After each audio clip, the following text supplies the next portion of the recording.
When it comes to gaming, most gamers want a great TV that maximizes what their consoles can do. In today's tech video, we're going to do a gaming review of the AU8000.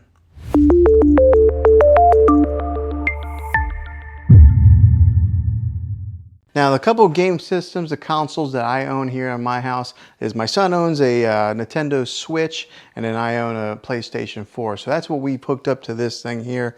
I imagine there's probably not a whole lot of difference whenever you're hooking up like an Xbox or a PlayStation to this thing. But when I've hooked it up to here, it's like it enhanced my gaming experience because I usually play my PlayStation on a 43-inch Samsung TV, and when I hooked it up to the QLED, whoa, it was just like made the details so much sharper, so much darker and lighter. It just really highlighted my gaming experience. Now, I'm more of a Call of Duty kind of fan whenever I play games, and then I do play a little bit of NBA 2K. But when I hooked it up to this TV here when I was playing Call of Duty, like, along with my sound bar here, it was just like booming. I had to turn it down a few times because it got to be too loud.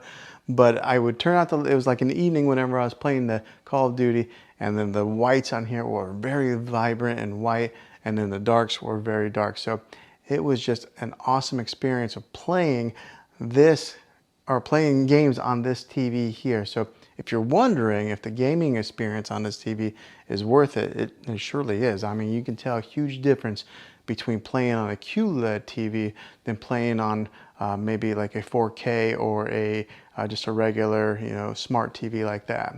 Now, seeing is believing, and it's going to be kind of hard to show you the exact specifics, but I'm going to show you gaming on this TV here. So I'm going to be putting in some footage of where I was playing some Call of Duty on this TV. So that way you can kind of get a visual of what it was like. Let's go ahead and put in that footage now.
Now, hopefully you was able to tell how well this TV does with some of those gamings through the different, like the refresh rates of moving from side to side, or the gun, and the fast action pace that's in the game. You can see how well it performs with that. You can see some of the visuals and some of the whites and the darks and how vibrant they are and how deep the darks are. So I think you can tell just how awesome gaming is. Now, if you are looking into some more of the specifics of this TV, I'll go ahead and put in some of my review footage for that, right? So that way you can see some of the exact details of what this thing has to offer and what it can do. So I'll go ahead and put in the review portion of this TV right here. This is a 65-inch TV that I just got and I've had for a little bit of time now, and I wanted to give my review on it after owning it and using it and putting it to quite a few hours of use with my kids and my family of watching TV, and to give my feedback and see if this is maybe a TV that you're interested in purchasing. And hopefully you can base that off of some of my opinions on being an honest, normal, average consumer of buying a television.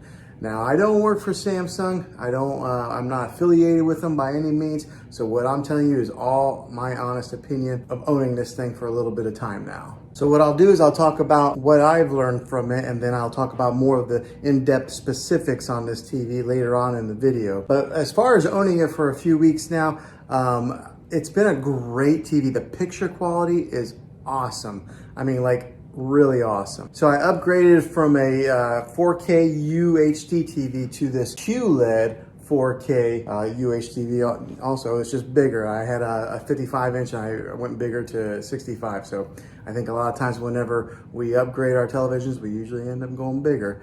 But that's what I did, and I gotta tell you, the picture on this, beautiful. It's just awesome. The other day I was watching Endgame on it, and the clarity was so clear. It was almost like they were right there and I could reach in there and touch them. That's how the clarity is on this.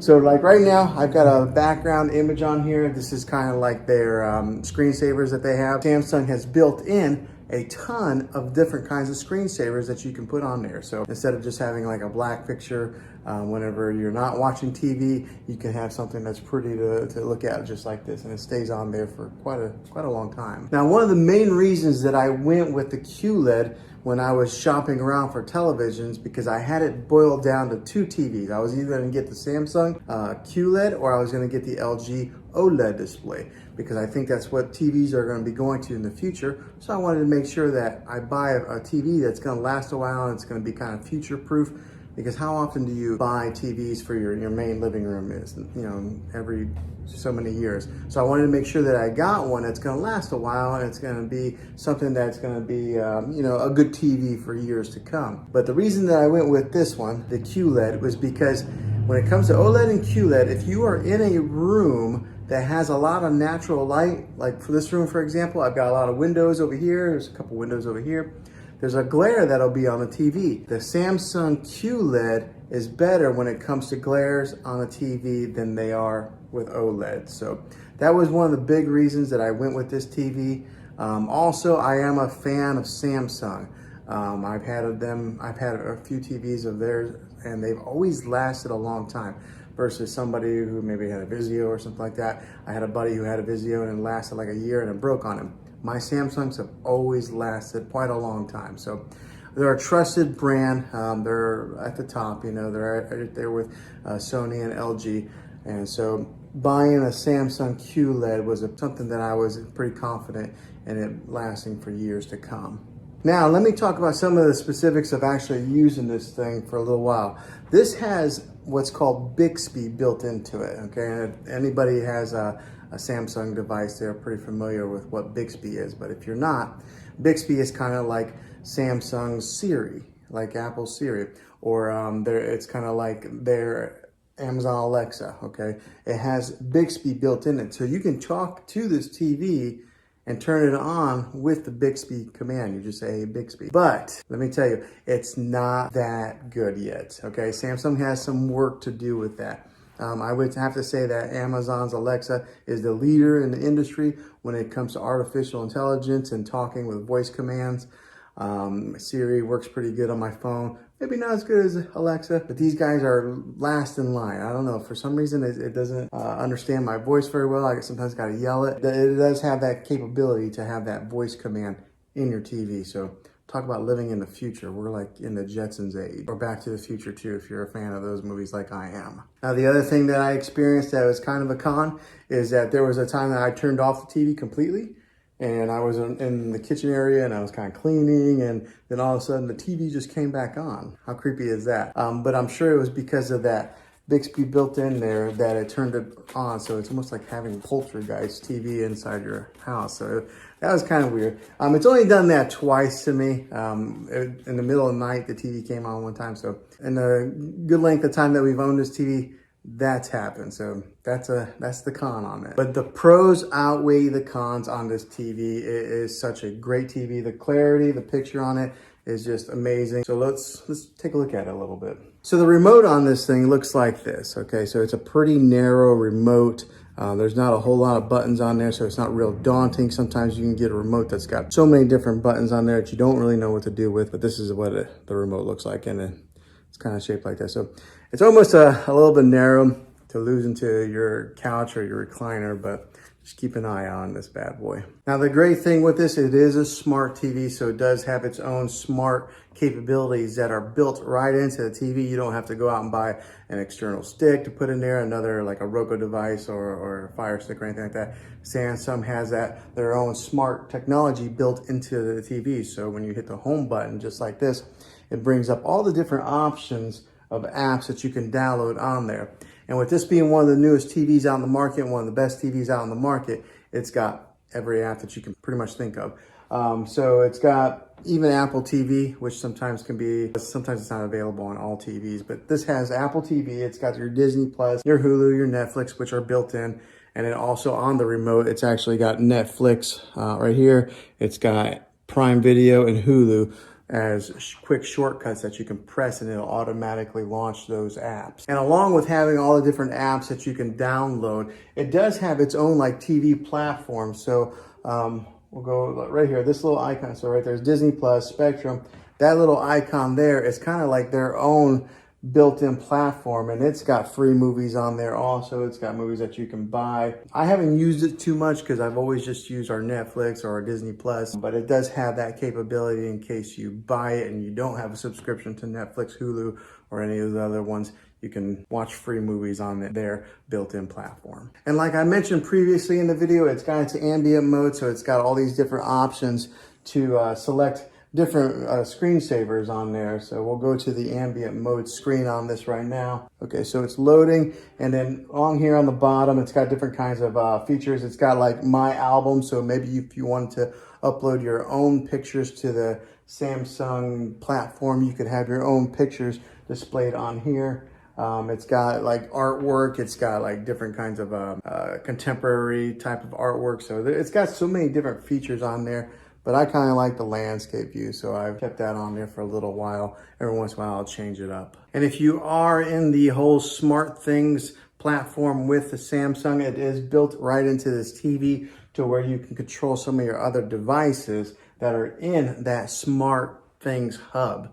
So that's kind of a neat little feature that you're able to access it right here on your remote through there. So another way is you could always just dive into your phone, download the Smart Things app, and do it that way also. So it gives you so many different ways of being able to access your content, and they do it very easily. All right, so for example, right here, this is Endgame. I wish you guys could really see the clarity of this screen here. It's kind of hard to tell from recording on it like this, but it's got excellent quality, and the sound is pretty good for just being the built-in speakers on a TV. I know a lot of people will get sound bars to put at the bottom of their TV or mount them. It has pretty good sound for just being the standalone speakers that are built in. Another great feature with this TV is the bezel that goes all the way around the TV right here. It's really thin, so most of what you see is just screen. There's not a whole lot of plastic that you see along the edges. Now this is a 65-inch TV. That's what it's advertised at, but I want to put a tape measure on it so that way you guys can see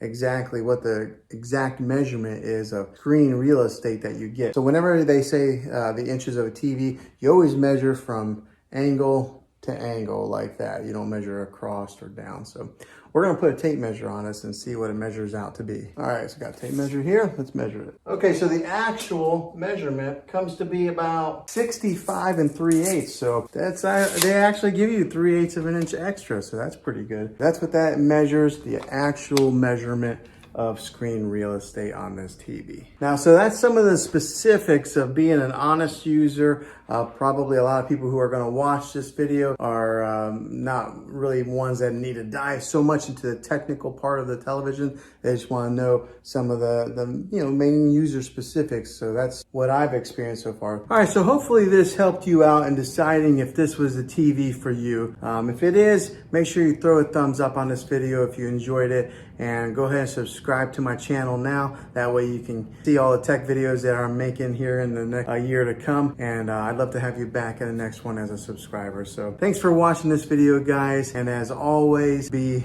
creative. Thanks for watching this video, guys, this gaming review of this TV here. Hopefully it was helpful to you. If it was, go ahead and throw a thumbs up on this video and go ahead and subscribe to my channel. I make tech videos all the time, and I'd love to have you back on the next one. So until then, be creative.